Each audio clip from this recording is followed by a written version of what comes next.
ආයිබෝවන් කියලා පිළිගන්නවා plant house වර්මි කොම්පොස්ට් අපේ channel එකත් එක්ක එකතු වෙලා ඉන්න ඔයගොල්ලෝ සියලු දෙනාම අපි අද සූදානම් වෙලා ඉන්නවා ඔයගොල්ලන්ට වර්මි කොම්පොස්ට් ටී එකක් හදන්නේ කොහොමද කියලා A to Z පැහැදිලි සිංහලෙන් ඔයගොල්ලන්ට කියලා දෙන්න වීඩියෝ එක එක මොහොතක්වත් ස්කිප් කරන්න නැතුව අවසාන වෙනට එක්කදී ඉන්න අපි යමු වීඩියෝ එකට. ඔයගොල්ලෝ දන්නවා වර්මි කොම්පොස්ට් කියලා කියන්නේ ශුද්‍ර ජීවීන්ගෙන් ඉතාම ගහන පොහොර එකක්. එතකොට මේ ශුද්‍ර ජීවීන් ටික අපිට පසට දියරයක් විදියට දෙන්න පුළුවන් නම් ශුද්‍ර ජීවීන්ගේ ගහණය පස තුළ වර්ධනය කරගන්න, අපේ වගාවේ ඉන්න අහිතකර ශුද්‍ර ජීවීන් ටික ඉවත් කරගන්න, ඒ වගේම අපි පසට දාලා තියෙන පොහොර ප්‍රමාණය, පොහොරවල තියෙන පෝෂක ගුණාංග ඉක්මනටම ශාකවලට අවශෝෂණය කරගන්න පුළුවන් තත්ත්වයට පත් කරලා දෙන්න සුපිරි දියර පොහොර එකක් තමයි මේ වර්මි කොම්පොස්ට් ටී කියලා කියන්නේ. ඒ වගේම තමයි මේ වර්මි කොම්පොස්ට් ටී එක මගින් අපේ පසට යොදන්න ඕන කාබනික පොහොර ප්‍රමාණය ගොඩාක් අඩු කරගන්න පුළුවන්. මොකද මේ දියර එකත් එක්ක වර්මි කොම්පොස්ට් එකේ තියෙන පෝෂක ගොඩාක් පසට එකතු වෙනවා. ක්ෂුද්‍ර පෝෂක විශාල සංඛ්‍යාවක් මේ දියර පොහොර එක මගින් පසට එකතු වෙනවා. මේ පොහොර එක භාවිතා කිරීමෙන් අපිට හිතකර ශුද්ධ ජීවීන් පසට එකතු කරගන්නවා වගේම යම් පෝෂක ප්‍රමාණයක් පසට එකතු කරගන්නවා වගේම පසේ තියෙන පෝෂක ශාකයට අවශෝෂණය කරගන්න පුළුවන් මට්ටමට ඉතාම ඉක්මනට ලබා ගන්න මේ දියර පොහොරකට හැකියාව තියෙනවා. කොම්පොස්ට් ටී එක නිතර පසට යොදනකොට තියෙන ලොකුම වාසියක් තමයි පසේ ඉන්න අහිතකර ශුද්‍ර ජීවීන් ස්වාභාවික වර්ණය මගින් ඉවත් වෙලා යන එක. ඒ කොහොමද වෙන්නේ? පසේ අහිතකර ශුද්‍ර ජීවීන් ප්‍රමාණයක් වැඩියෙන් ඉන්නවා නම් අපි නිතර වර්මි කොම්පොස්ට් ටී එක පසට දානකොට මේ වර්මි කොම්පොස්ට් ටී එකේ ඉන්න හිතකර ශුද්‍ර ජීවීන් පසට එකතු වෙනවා. එතකොටදී පසේ ඉන්න අහිතකර ශුද්‍ර ජීවීන් නිකම්ම පසෙන් ඉවත් වෙලා යනවා. මේක ඊටාම වැදගත් කමක් තියෙනවා මේ වර්මි කොම්පොස්ට් ටී එක නිතර පසට එකතු කිරීමෙන්. ඒ වගේම තමයි තවාන් පාලනයේදී තවාන් පැල වර්ධනය උත්තේජනය කරගන්න පුළුවන් ශාක හෝමෝන අඩංගු හොඳ පොහොර එකක් තමයි මේ වර්මි කොම්පොස්ට් ටී එක කියලා කියන්නේ. එහෙනම් අපි බලමු කොහොමද මේ වර්මි කොම්පොස්ට් ටී එක හදන්නේ කියලා.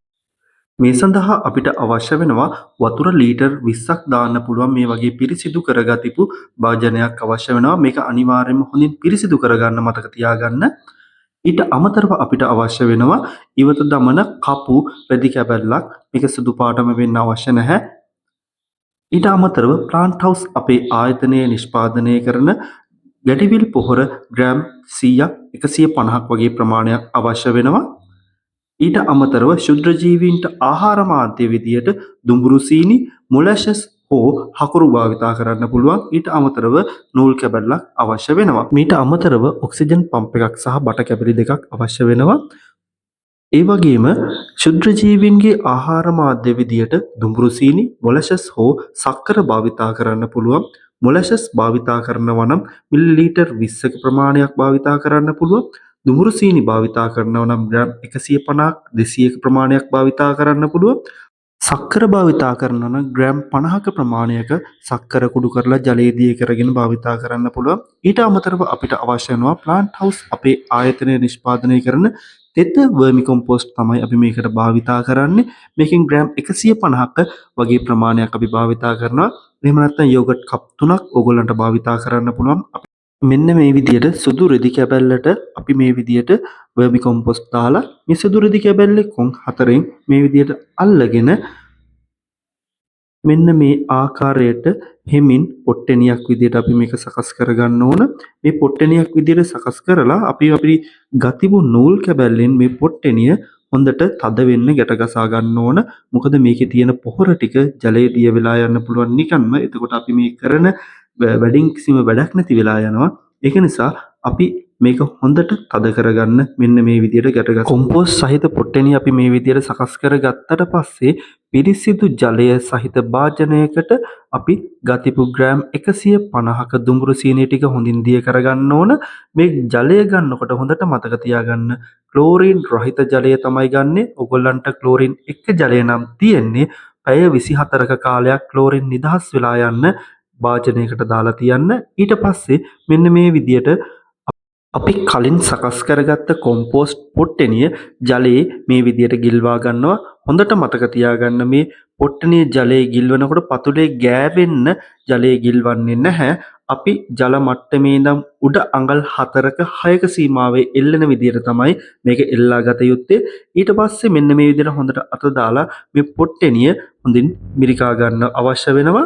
ඔයගොල්ලෝ බලන්න හොඳට මේක නිරීක්ෂණය කරනකොට ඔයගොල්ලන්ට පේනවා ජලය හිමිහිමීට වෙනස් වෙලා යනවා. අපි ගත්තේ තෙත වර්මි කොම්පෝස්ට්. මේ තෙත වර්මි කොම්පෝස්ට් වල ශාක වර්ධනය උත්තේජනය කරන හෝමෝන පෝෂක ඒ වගේම දහස් ගණනක් ක්ෂුද්‍ර ජීවීන් අන්තර්ගත වෙලා තියෙනවා.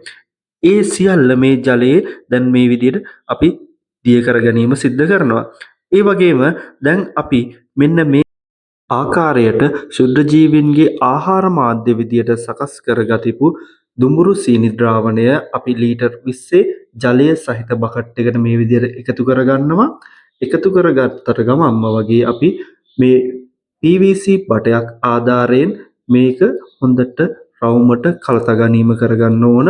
මොකද මෙයාලට ස්වායු පරිසරයේදී තමයි ඊටම ඉක්මනට වර්ධනය වෙන්නේ. ඕගොල්ලන්ට ඔක්සිජන් මෝටර් එකක් හොයාගන්න නැත්නම් පැයකට වරක් විනාඩියක කාලයක් මෙන්න මේ වගේ PVC බටයක් ආධාරයෙන් මේ භාජනය හොඳින් කලතීම කරන්න පුළුවන්.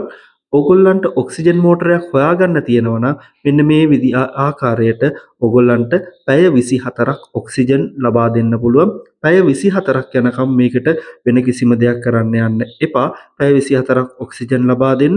ඔක්සිජන් ලබා දෙනකොට ඕගොල්ලෝ හොඳට මතක තියාගන්න මේකට වෙනත් සතුන් ඇතුල් වීම වළක්ව ගන්න අනිවාර්යෙන්ම මේ රූප රාමු පෙළේදී ඔයගොල්ලන් ඉස්සරහට දැක් ගන්න පුළුවන් වේවි. ගෝණියකින් රීපපටි දෙකක් තියලා ගෝණියකින් මේක ආවරණය කරන්න. මොකද මැස්සන් මදුරුවන් වගේ සත්තු මේක තුල බෝ වෙන්න ගත්තොතින් අපේ දියර පොහොර එක අසාර්ථක වීමේ හැකියාවක් තියෙනවා. ඔගොල්ලොන්ට මේක පසට විතරක් නෙමෙයි මේක ශාක පත්‍රවලටත් ඉහින්න පුළුවන්. මේක පැය 24කට පස්සේ ඕගොල්ලන්ට ඍජුවම වගා භූමියට යෙදීමේ හැකියාව තියෙනවා. පසට සහ ශාකවලට මේ අපි තෝරා හදන්න ගතිපු ලීටර් 20 දියරය ද්‍රාවණය වර්මි කොම්පෝස්ට් T එක පැල 45ක වගේ ප්‍රමාණයකට ප්‍රමාණවත් වෙනවා.